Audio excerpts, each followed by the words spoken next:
Good afternoon. I'm Joel Choso. I'm here to share with you a comforting message to help you cope with the tragedy that you recently experienced.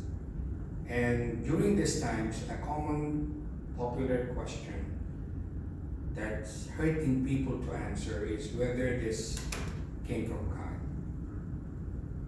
And this talk, I'll cite 3 reasons why this is not the case.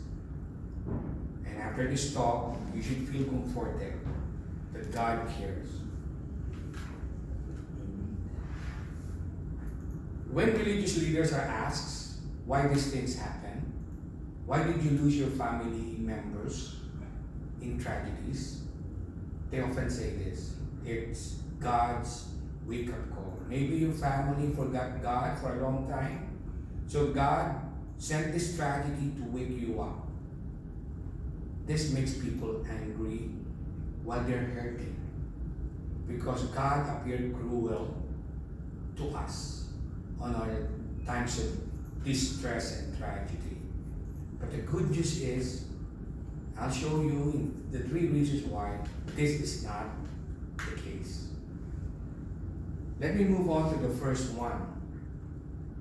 Incompatible with the God of love to send suffering to us. Second, I'll talk about what God is willing to do when we have problems or troubles. And finally, I will end with what God is preparing for a future without troubles. Let me proceed to the first one.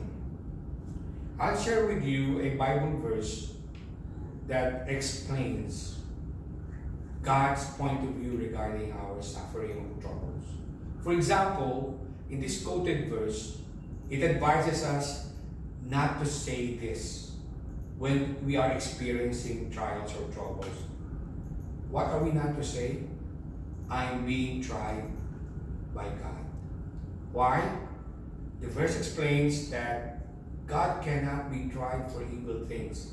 And He doesn't try us with evil things. What happened with you, the tragedy, the calamity, the suffering, family members you lost, this is not from God. And it reminds us not to say that this is a test from God to measure our resilience. And the second reason is what God is willing to do when we have troubles like this at this time. Another Bible verse invites us that when we have troubles like this, when we have sufferings like this, to throw our anxiety on God. Why would we do that? Because the Bible says He cares for us, for you. So instead of God throwing suffering and problems to us, He's inviting us to throw it back to Him. Give Him the problems. Give Him the cause of your sufferings, and He will provide aid. And the good news is, on the third point, God encourages us that He will be there with us. He's calming us, comforting us, saying He will be with us. So we don't have to be afraid and anxious. And the promise is these troubles, these are temporary.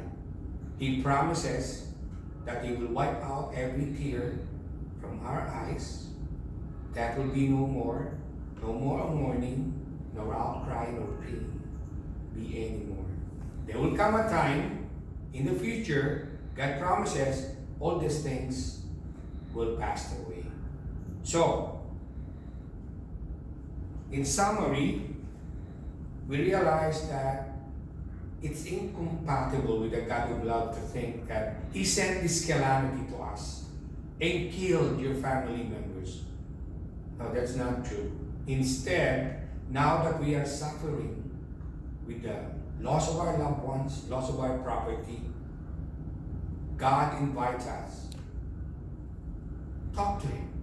Send our anxieties to Him. And to comfort you, He promised that this will not always be the case. There will be a brighter future ahead where these things we are suffering now will pass away.